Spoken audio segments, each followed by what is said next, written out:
নমস্কার বন্ধুরা, আজ আমি বানাবো আলু চিংড়ি। তার জন্য লাগবে চিংড়ি মাছ, আলু আলু 3টে মেঝের সাইজে ডুমো ডুমো করে কেটে নিয়েছি, লঙ্কা, আদা রসুন কুচি 1 চামচের মতো, পেঁয়াজ কুচি, টমেটো কাটা, তেজপাতা, লং, এলাচ, জিরে গুঁড়ো, ধনে গুঁড়ো, নুন, হলুদ, তেল।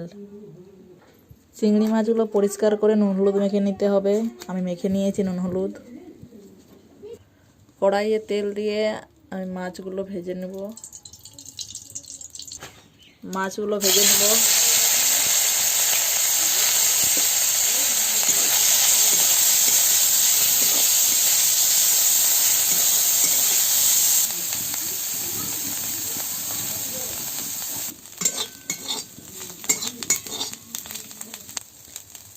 চিংড়ি মাছগুলো আমার ভাজা হয়ে গেছে, এবারে তুলে নিব।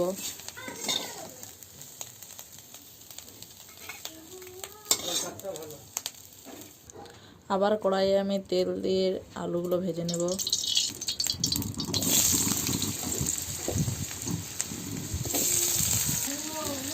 আলুতে পরিমাণ মতন নুন দিয়ে দেবো, একটু হলুদ দিয়ে দেবো 1/2 চামচের মতন।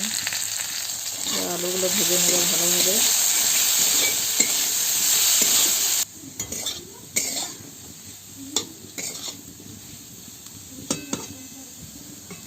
আলুগুলো আমার ভাজা হয়ে গেছে, এবার আলুগুলো তুলে নেব।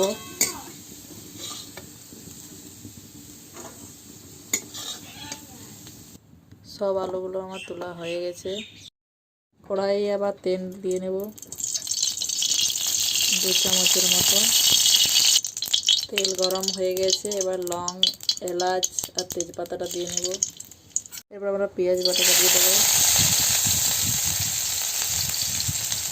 রসুন আদা কুচিটা দিয়ে দেবো।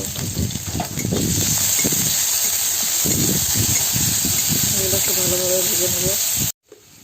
ভাজা হয়ে গেছে, এবার টমেটোটা দিয়ে দেবো, লঙ্কা দিয়ে দেবো। এরপর 1 চামচ হলুদ গুঁড়ো, 1 চামচ ধনে গুঁড়ো, 1 চামচ জিরে গুঁড়ো দিয়ে ভালোভাবে কষে নেব মশলাটা।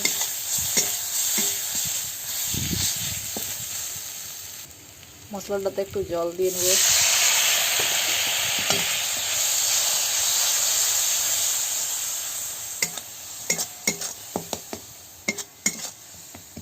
তেল ছাড়া অবধি অপেক্ষা করতে। মশলায় তেল ছেড়ে দিয়েছে, এরা আলুগুলো দিয়ে নেব।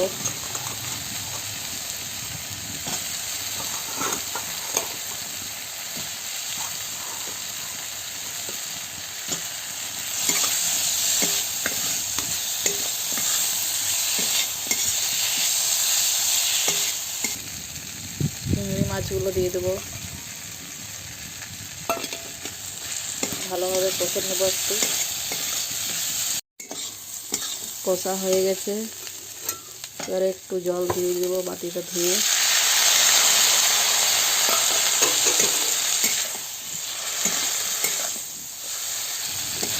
জলটা টেনে নিয়েছে, এবার আমি নামিয়ে নিচ্ছি। রেডি